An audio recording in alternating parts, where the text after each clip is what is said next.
Donc voilà, le pape bientôt sera peut-être votre cousin ou votre grand-père, ça dépend. Et au Cameroun, on espère qu'on va bien traiter les enseignants. Et on va arrêter de tabasser les avocats, tout ça. Parce qu'au Cameroun, tu ouvres ta bouche, on te tabasse. Le monsieur là, il rigole pas. Hein.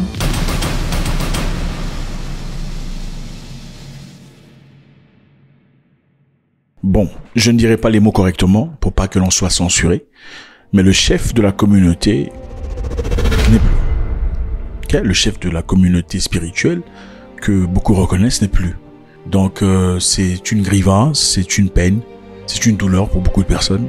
Manifestement, il faudrait un changement, un remplaçant, un remplacement dans ce cas. Et plusieurs plans ont été évoqués, plusieurs personnes ont été situées. On va essayer de voir un peu les personnes qui ont été situées. Je pense qu'il y a quelque chose de très intéressant là-dessus qui certainement a attiré votre attention. Il y a le cardinal Pietro Parolin qui a été proposé comme potentiel remplaçant, c'est-à-dire potentiel. Il est italien, évidemment, il doit y avoir des Italiens, c'est évident. Il y a encore le cardinal Matteo Zuppi de l'Italie, qui est aussi potentiellement partant. Ensuite, il y a le cardinal Péter Erdő de la Hongrie, qui sera aussi parmi ceux, évidemment, qu'on pourra sélectionner parmi les remplaçants potentiels. Ensuite, très intéressant, il y a le cardinal Luis Antonio Tagle de Philippines. Il est des Philippines. C'est intéressant de voir. Bon, par la suite, il y a le cardinal Peter Turkson. Peter Turkson du Ghana. C'est un Ghanéen potentiellement futur. Voilà. C'est ça. Il n'y a pas que lui. Parmi les Africains, il y a aussi le cardinal Robert Sarah de la Guinée. Sarah, bon, lui, Sarah, on croyait que c'était un nom de femme. Enfin bref, Robert Sarah et Peter Turkson sont des Africains qui sont potentiellement sélectionnés comme le nouveau. Voilà. Qu'est-ce que vous en pensez? Est-ce que vous pensez que c'est possible? Vous pensez qu'ils seront sélectionnés? L'un d'eux sera peut-être le nouveau PAP? Vous pensez que c'est possible? Moi, personnellement, je pense que c'est pas possible. Je pense que c'est difficile à cette heure-ci. Je pense que, vous savez, quand vous regardez un film, par exemple, vous êtes déjà posé la question de savoir pourquoi vous êtes attiré, peut-être beaucoup par les films d'Afro-Américains. Il y a une histoire, par exemple, d'une jeune Afro-Américaine qui s'est fait violenter et tout le bazar, et tu sens que ça te fait tellement mal, parce que quelque part, t'as l'impression que c'est ta cousine qui subit de telles choses aussi atroces, n'est-ce pas? C'est parce qu'il y a ce sens de reliance. Je sais pas comment vous dites ça en français. Excusez-moi, je suis pas francophone. Donc, j'ai simplement appris à parler français. Hein. C'est pas, j'ai pas tous les mots. J'ai pas tous les mots et j'ai pas honte de le dire. Bref, c'est ça. Donc, il y a le sens de reliance, vouloir comprendre ce qui se passe dans la vie d'une personne. Et c'est très important pour beaucoup de personnes. Moi, je pense que c'est difficile. Et puis, vous allez me dire, finalement, quand ça se passe, si c'est le contraire qui arrive, je serai prêt à faire une vidéo pour dire, écoutez, je me suis trompé. Ça ne me pose aucun problème. Mais la réalité que dans le passé, on a vu le film, par exemple, La Petite Sirène de 2023, de Halle Bailey. Le film d'Ariel, hein, La Petite Sirène, vous vous en souvenez? Une actrice et chanteuse noire incarnait Ariel dans le remake live action de La Petite Sirène. Le choix du casting a suscité des vives réactions de la part du public. Mécontents. Nombreux d'entre eux ont exprimé leur mécontentement quant au fait qu'Ariel, initialement représenté comme un personnage blanc dans le film d'animation de 1989, soit incarné par une actrice noire. Donc, beaucoup de personnes avaient du mal à voir qu'une actrice noire joue le rôle d'Ariel qui, initialement, dans leur film précédent, était blanche. Donc voilà. Et vous pensez que quand il s'agit de la personne la plus élevée dans le spirituel, en tout cas dans le sens là, ils seront contents de voir ça. C'est quand même. Essayons de voir. Voyons voir. Vous savez combien de gens sont en colère quand on voit une photo de, je ne dirais pas, hein, parce que voilà, on est sanctionné, de G, hein, vous comprenez, avec la peau noire. Beaucoup de gens sont en colère. Pourtant, les écrits disent qu'il n'était pas blanc. Voilà. On va voir ce qui va se passer et j'espère que ce sera une bonne nouvelle. Maintenant, parlons de quelques shittle country. Ok. Les enseignants au Cameroun sont actuellement en grève, en raison de griffes de longue date, d'engagements non tenus par le gouvernement. Les enseignants sont pas contents du tout et ça n'inspire pas la bénignité. Ce n'est jamais agréable de voir des enseignants ou des infirmiers être mécontents. Ce sont des jobs que je respecte beaucoup personnellement parce que je pense que pour devenir enseignant, certainement il faut être une personne dévouée. Une personne qui ne se priorise pas. L'enseignement n'a pas d'argent. Vous connaissez un enseignant riche? Je n'en connais pas, je n'en ai jamais vu. Un enseignant riche qui est dans la droiture? Je n'en connais pas, je n'en ai jamais vu. Mais ces personnes s'élancent dans ces activités par amour profond des enfants. Un enseignant, c'est un papa. Un enseignant ne peut pas être maltraité. Donc les enseignants sont mécontents, il y a grève au Cameroun. Le Cameroun est confronté à une crise majeure dans le secteur de l'éducation depuis le début d'une grève nationale de 4 jours des enseignants le 22 avril. Le mouvement École morte, mené par un collectif des organisations d'enseignants du Cameroun, regroupe plus d'une douzaine de syndicats exigeant de réformes urgentes. Alors, nous comptons juste faire cette grève symbolique pour exprimer notre désarroi pendant des décennies d'attente concernant nos multiples problèmes. Ok. Pourquoi les enseignants ne sont pas contents au Cameroun? On va essayer de voir un peu. Il faut comprendre. Vous savez, il faut comprendre les vies, comprendre les pays dans lesquels vous vivez. Et aussi, quand vous rencontrez quelqu'un ici du Cameroun, comprenez un peu dans quel paramétrage monsieur est tissé et charpenté. Vous voyez? Croyez-moi, nous sommes pour la plupart des cas représentatifs d'où nous venons. Alors, pourquoi les enseignants sont mécontents? Les enseignants au Cameroun sont mécontents à cause des arriérés au salaire et des primes impayées. Les enseignants n'ont pas reçu d'augmentation de salaire et des primes promises. Par exemple, des professeurs d'université ont menacé de faire grève en raison de non-versement. C'est triste. C'est toujours le pays des Bantous, vous voyez, genre. Écoutez, les Africains sont pas égaux, hein. Écoutez, je suis désolé de vous dire. Il y a plusieurs types d'Africains. Bon, généralement, les Bantous pensent que tout le monde est Bantou comme eux. Ils savent pas qu'il y a d'autres Africains.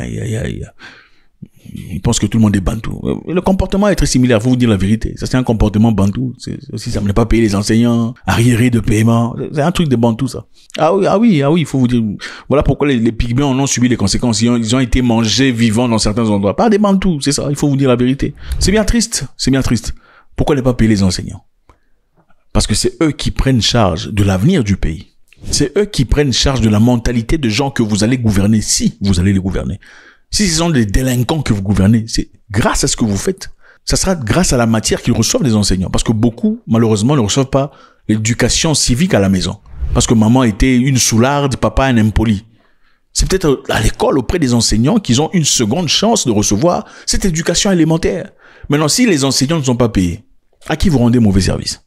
Deuxième raison pour laquelle les enseignants ne sont pas là. Alors, la non-application des directives présidentielles, c'est simplement, le président a donné de l'ordre, disant, allez chercher à trouver des solutions pour les enseignants.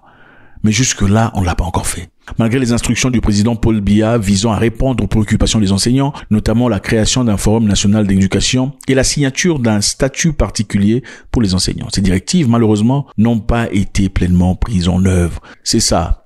Évidemment, on se pose la question, mais on sait généralement dans des communautés comme ça, la personne chargée de payer les gens ou la personne qui tient un peu les clés quelque part, c'est généralement une personne de loin ou de près liée au président de la République, soit un membre de famille ou un truc comme ça, hein, ou le fils de son ami très proche ou un truc très très similaire.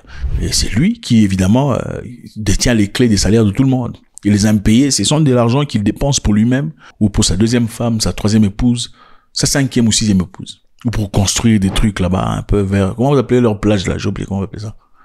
Kribi, c'est Kribi, non? Kribi, voilà. On va créer un truc à Kribi là, avec l'argent des enseignants. Donc pendant que, certainement, ces enseignants ont trouvé un moyen, coûte que coûte, vaille que vaille, d'atteindre le président, disant, monsieur le président, nous n'avons pas été payés. Le président a donné l'ordre, allez prendre soin des enseignants. Bon, ce monsieur-là, on ne sait pas comment si c'est Kinjo ou un truc comme ça, n'a pas payé les enseignants. Pourquoi? Parce qu'il est intouchable. Généralement, c'est comme ça dans des pays, des républiques bananières, gérées par des bantous. C'est généralement comme ça. Hein? Vous pouvez rien faire. Si vous osez ouvrir la bouche disant, monsieur le président, malgré vos instructions, on n'a toujours pas été payé, on vous traite comme snitch. Donc c'est toi qui es parti raconter. Comment vous dites ça en français? Snitch, c'est quoi en français? C'est le snitch, c'est lui qui est parti raconter. Et vous devenez immédiatement dans la ligne de mire de la personne impliquée et de ses hommes des mains. Donc les gens ont peur de s'exprimer. La troisième raison pour laquelle les enseignants ne vont pas à l'école, c'est parce que les conditions de travail sont inadéquates. Les enseignants au Cameroun font état de mauvaises conditions de travail, notamment des classes surpeuplées, un manque de matériel pédagogique et des infrastructures insuffisantes qui entravent l'efficacité des enseignements et l'apprentissage. Ces pauvres enfants, malheureusement, qui en prendra soin? Parce que ceux qui aiment vraiment la patrie sont généralement les enseignants et les infirmiers. Parce qu'ils travaillent pour rien. Pour un petit bout d'argent. Quel genre de nation on veut créer comme ça? Quel genre d'avenir? Et puis ça vous étonne, des gens sont brutaux, impolis, irrespectueux, malades. C'est ça, quand l'éducation civique est penchée, cassée, vous allez produire quoi? C'est ça, vous allez produire quoi? Comment vous allez produire? Il n'y a rien à produire. Les enseignants, c'est le cœur. C'est eux qu'il faut entretenir. Quand vous entretenez la maman, les enfants sont généralement heureux. Quand maman est heureuse, les enfants sont généralement heureux et polis. Et souvent, quand vous voyez un enfant impoli, irrespectueux, qui insulte des trucs là, oh, la de ta mère, c'est foyer penché à gauche. Éducation ratée venant des parents, c'est ça. Les enseignants se plaignent du paiement tardif et partiel. Donc, le gouvernement a alloué des fonds, ok, pour régler les arriérés des salaires des enseignants. Mais les paiements ont été retardés et souvent partiels. Donc, on vous paie à moitié. Vraiment, c'est ça. Vous savez, dans la vie, pour réussir quelquefois, il faut quitter où vous êtes né. Hein? Si vous êtes dans un shuttle country, une république bananière, des fois, il faut quitter pour aller être sauvé. Jésus a quitté pour sauver et être sauvé, parce qu'il a été aussi sauvé par la croix. Jésus a quitté chez lui à la maison, il n'a pas resté là-bas. Il est d'abord né en Égypte, n'est-ce pas? En Égypte, c'est pas chez lui. Ensuite, il est parti à Bethléem, au Samarie, à machin histoire et machin histoire. Il n'est pas resté sur place. Quelquefois, la lumière, la libération, le désenchantement, c'est en quittant la République bananière, allez vous retrouver ailleurs. Le président a 42 ans de pouvoir, évidemment. Monsieur Paul Biya est là depuis le temps. Et c'est une personne que je respecte beaucoup parce que lui, il sait comment gérer les Camerounais. Oui, pour chaque peuple, le dirigeant est celui qu'on mérite. Monsieur Biya a fait beaucoup de travail dans le pays. Il a fait, comment dire, il a aplani les routes. Bon, c'est vrai qu'il y a des difficultés ici et là. Ça, c'est juste périodique. C'est parce qu'il a plu. Mais généralement, c'est propre. Non, vous voyez, le marché là aussi, ce n'est pas comme ça. Non, non, il faut pas vous fier. Non, pas cette image. Pas ça. Changez. Ouais, vous voyez. Monsieur Biya a fait, bon, regardez la lumière la nuit. Vous voyez toutes ces lumières là. C'est Monsieur Biya. Sans lui, il n'y aurait pas de lumière au Cameroun. Mais il faut aussi dire, le Cameroun est le pays qui a le moins de présidents depuis son existence. Le Cameroun est le pays qui a eu 2 présidents seulement depuis sa naissance. Enfin, depuis l'indépendance. 2 présidents depuis l'indépendance. Bon, il y a aussi l'Érythrée. L'Érythrée, il y a un seul président depuis l'indépendance, mais bon, ça c'est 1993. Le Cameroun français a été indépendant en 1960. Le Cameroun anglophone en 61. Pour ceux qui comprennent pas l'histoire du Cameroun, je sais qu'il y en a beaucoup ici, on va essayer de voir très rapidement. Je pense que c'est important, on peut pas estimer que tout le monde comprenne. D'ailleurs, il y a beaucoup de Camerounais qui comprennent même pas, on va y aller. Après la Deuxième Guerre mondiale, la colonie allemande du Cameroun fut divisée par la Grande-Bretagne et la France sous mandat de la Société de Nations. En effet, en 1884, le Cameroun était protectorat de l'Allemagne. C'est les Allemands qui géraient, comme les Français géraient la Côte d'Ivoire et tout le reste. C'est les Allemands qui géraient le Cameroun. Mais à la fin de la Première Guerre mondiale, en 1916, la France et la Grande-Bretagne ont ravi le Cameroun entre les mains des Allemands, ainsi divisant le pays en 2 parties. C'était le Cameroun anglophone et le Cameroun francophone. Le Cameroun britannique était administré par le Nigeria, tandis que le Cameroun français devint une colonie distincte. En 1961, le Cameroun anglophone vota pour rejoindre le Cameroun français dans un accord fédéral. Et en 72, le président Ahidjo dissout le système fédéral, créant ainsi un État unitaire, ce que nombreux anglophones percevaient comme le début de la marginalisation. Donc les anglophones au Cameroun se sentent marginalisés parce qu'ils ont l'impression qu'ils sont négligés. Ils n'ont pas assez de place au gouvernement, pas assez de place sur le plan militaire, ils ne sont pas investis. Leur société n'est pas regardée et c'est bien triste de voir ça. Des peuples qui sont censés être un peuple unique, en tout cas des peuples qui se définissent aujourd'hui malheureusement par la langue étrangère, francophone et anglophone. C'est triste. Monsieur Paul Biya est là depuis 42 ans et pour quelconque raison, il se dit qu'il n'y a aucune personne au Cameroun apte de gérer le pays, à part lui. A-t-il raison ou pas? Point d'interrogation. Donc voilà, le pape bientôt sera peut-être votre cousin ou votre grand-père, ça dépend. Et au Cameroun, on espère qu'on va bien traiter les enseignants. Et on va arrêter de tabasser les avocats, tout ça. Parce qu'au Cameroun, tu ouvres ta bouche, on te tabasse. Le monsieur là, il rigole pas. Hein. Oh, l'avocat s'est exprimé, on te fracle et puis ton avocatier descend. J'ai subi tout ceci simplement parce que j'ai refusé ou je me suis opposé à ce qu'on puisse utiliser une convocation comme mandat d'amener. Tu pleurniches. Même les... Comment vous appelez? Il y a un monsieur là que je respecte, Longuet. C'est leur 50 Cent, leur Jay-Z. Il a été tabassé comme pas possible parce qu'il a fait un commentaire.